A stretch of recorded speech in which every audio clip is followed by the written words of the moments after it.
তো আজকে আমি সন্ধ্যে দিতে এসেছিলাম, ভাবলাম চলো আমার ঠাকুরটা তোমাদেরকে দেখাই।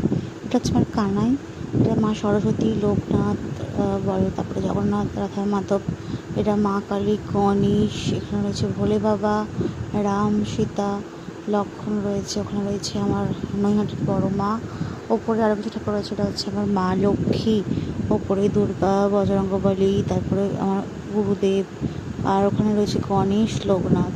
ওগুলো আগে পুজো করতাম বলে ওগুলো জাস্ট ঠাকুর ঘরে রেখেছি। আর ওখানে থাকে হচ্ছে আমার ঠাকুরের বাসনপত্র, ওটা হচ্ছে ফ্লাক্স, গরম করা লাগে, ওটা তোনলা, এখন আর ইউজ হয় না। ওখানে বাড়িতে জামা কাপড় ইউজ করে, এখানে পাখা রয়েছে, এখানে খাটের মধ্যে জামা কাপড়গুলো রাখা রয়েছে, পরে আমি ভাঁজ করে রাখবো। আর ওই সাইডে রয়েছে কিছু ধূপ, তারপরে আরও কিছু জিনিসপত্র রয়েছে, নিচেও রয়েছে ওদের খেলনা, তারপরে ধূপ, সব কিছু। আর এই যে দেখো, এই যে সোনারা সব বসে আছে, সকল সোনাদের একবার তোমরা দর্শন করে নাও। এই দেখো, ওখানে হচ্ছে আমার সোনাদের সব জামা কাপড় লাইন দিয়ে কেচে দিয়েছি, ওখানে শুকোতে দিয়েছি দুটো ড্রয়ার। তারপর এতগুলো প্রভু আমার, সবার জামা কাপড় রাখতে হলে আমার এত ড্রয়ার লাগে। আর ওখানে রয়েছে ঝুড়ি, একটা বড় খাট যেটা শীতকালে ইউজ করি। আর তোমার এদিকে রয়েছে তোমার জল, এখানে রয়েছে ঠাকুরের বাসনপত্র, নিচে রয়েছে গঙ্গা জল, এখানে ঠাকুরের ব্যাগপত্র রয়েছে, এখানেও থাকে ঠাকুরের তোলা জামা কাপড়, যেগুলো আমি মানে কোনো অকেশনে ইউজ করাই বা পরাই। তো এই দেখো, এই হচ্ছে আমার ছোট্ট ঠাকুর ঘর। এই দোনলায় মানে বাড়তি কিছু রয়েছে, এই ব্যাগে রয়েছে কিছু বাসন, যেহেতু আমার ছোটো ঠাকুর ঘর সেই জন্য আমি ওখানেই রাখি এরকম করে।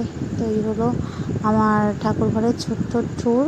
তো তোমরা অবশ্যই জানিও সেটা কেমন লাগছে। দেখো, আমার ছোটো ঠাকুরঘর বড্ড গ্যাঞ্জাম, ইচ্ছা আছে একটা ঠাকুরঘর করা, যদি মাথার চাই নিশ্চয়ই হবে। তো এরপর কী করবো, সন্ধ্যে দেওয়ার সময় প্রত্যেকটা ঠাকুরের চরণ থেকে আমি সব কিছু ফুলগুলো আমি সুন্দর করে সরিয়ে নিচ্ছি, তার কারণ রাত্রেবেলা সবাই শয়ন যাবে নিশ্চয়ই, তো সেই জায়গাটা পরিষ্কার না করলে আমাদের নিজেরই শুতে পারবো না।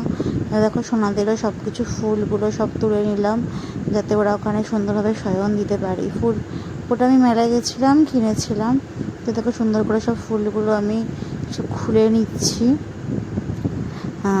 তোমরাও রাত কোনো দিন মানে সারাদিন 24 ঘন্টা ঠাকুর কাছে সে ফুল সেবা দেবে, সেটা রাখবে না, অবশ্যই তুলে নেবে।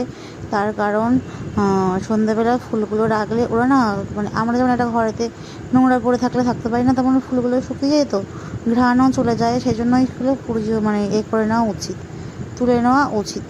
এবারেই দেখো, এখানে একটা ঠাকুরের বাসনপত্র রয়েছে, ওখানে রেখে দিয়েছি, সব ফুলগুলো তুলে প্লাস্টিকে বেঁধে রেখেছি, পরে আমি ওটা জলে দিয়ে দেবো।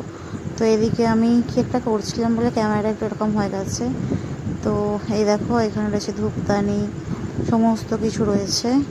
তো যাই হোক, এবারে দেখো সোনাদের এখানটা সব পরিষ্কার করে নিয়েছি।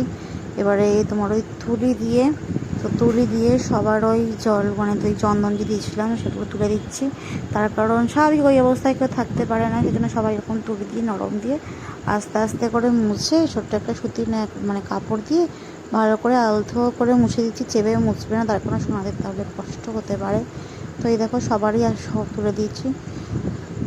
তো এবার সন্ধে দিয়েছি, রাতে দিয়েছিলাম বিস্কুট, এবার সন্ধ্যা আরতি করে নিচ্ছি এবং ভিডিওটা আমি এখানেই শেষ করছি। ভালো লাগলে লাইক কমেন্ট শেয়ার করে দিও প্লিজ।